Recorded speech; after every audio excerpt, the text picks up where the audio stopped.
Hey everyone, I'm Emily and I am here at the North Carolina Maritime Museum in Beaufort to talk to their educator Christine about some mermaids. So hey Christine. Hi Emily, glad to have you here. Yeah, thanks for having me. So my first question for you, what exactly are mermaids? So mermaids are creatures of legend and lore. Ancient Mesopotamia had legends and stories of these creatures. Native American tribes in America had them as well.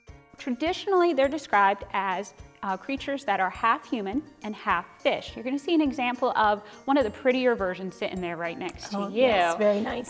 Today we see them as these beautiful creatures, and in paintings and movies and such, that's how they're portrayed. 100 years or so ago, not so beautiful. This is not a true Fiji mermaid, but there was a tradition of literally they would take half a fish and dry it out and half a monkey, dry it out and put it together. So not a very attractive version. No, I wouldn't say so. Now that I know a little bit more about these different types of mermaids, are they actually real? I will never say no. Yeah. 80% of the ocean remains unobserved, unmapped, uncharted. So there's still a lot of places for them to be hiding. We have some pretty credible people that claim to have seen them. Henry Hudson, when he was exploring the East Coast, and Christopher Columbus. He says that he saw a mermaid, and he goes, they're not half as pretty as they are when they were painted. What we think he may have been seeing is one of the creatures that inspired the myth. Some people say that what maybe people were seeing as mermaids were actually marine mammals, maybe? So what exactly is a marine mammal? Well, a lot of us learn about mammals in school, that they have specific traits that set them apart from other animals. They breathe air, they give live birth, they make milk. Marine mammals have all of these same traits. But on top of that, they live in the ocean. So we have here two examples of marine mammals. This is the skull from a bottlenose dolphin. Okay. And this is the skull from a manatee. Wow. One of the things that sets a mammal apart is the hair. Have you ever seen a dolphin with a ponytail? Yeah, no, dolphins are pretty hairless from what I remember. Same with manatees, but when they're born, they're actually born with whiskers, and that fall off shortly after they're born, so it gives them just enough hair to keep them qualified as marine mammals. Interesting. I was wondering if maybe we could see more of these? Definitely. We're now home to the Bonehenge Whale Center, which is dedicated to studying these creatures and helping to educate about them. And I believe our natural science curator, Keith Rittmaster, is over there and would love to talk to us more about these creatures. Awesome. That would be so great. Let's go check it out. Definitely.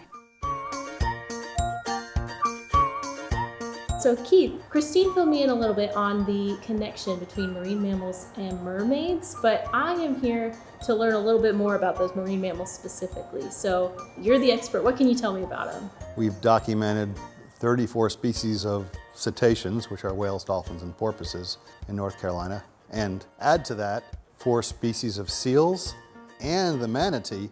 You do the math. I think that's 39. Bottlenose dolphin is what you're most likely to see. Fun things that will make you giggle is dolphins tossing a jellyfish, for example. I don't know why they do it. This is the real lower jaw bones of a real bottlenose dolphin that came ashore in North Carolina. These are the real teeth. They have hollow lower jaws, and it's filled with fatty tissue that transmits sound very well, and their ears sit right there where this megaphone of a lower jaw opens up to transmit sound. So I want you to hold the lower jaws, and just while you're holding it, just scratch your fingernail on the side, okay? Now, yeah, you're doing it right, okay? Now I want you to hold it up to your ears and do the exact same thing. Oh, wow. She did it! I mean, and you gotta try this too. That's amazing. Yeah, it's like I'm hearing it all over my face and all over this area versus, just regular hearing it from my ears. Very cool. Wow. That's what drives me. I just love hearing people say wow, and I get to hear that a lot. Yeah. Toothed whales, including bottlenose dolphins, have crazy asymmetry, particularly in their skulls. And if you look at that, you're gonna say, whoa, oh my gosh, the left nostril is huge. Yeah. And the right one, you can't even put your pinky in. So Christine filled me in on that connection between mermaids and then with marine mammals. What can you tell me about that connection between the two? A couple things. One, cetaceans, which are whales, dolphins, and porpoises, and manatees don't have hind limbs. A lot of the lore, I believe, was probably developed on old sailing ships and merchant ships and whaling ships. They're missing back home and they're seeing human features in these marine mammals. Awesome. Well, Keith, thank you so much for this journey into Bonehenge. My pleasure.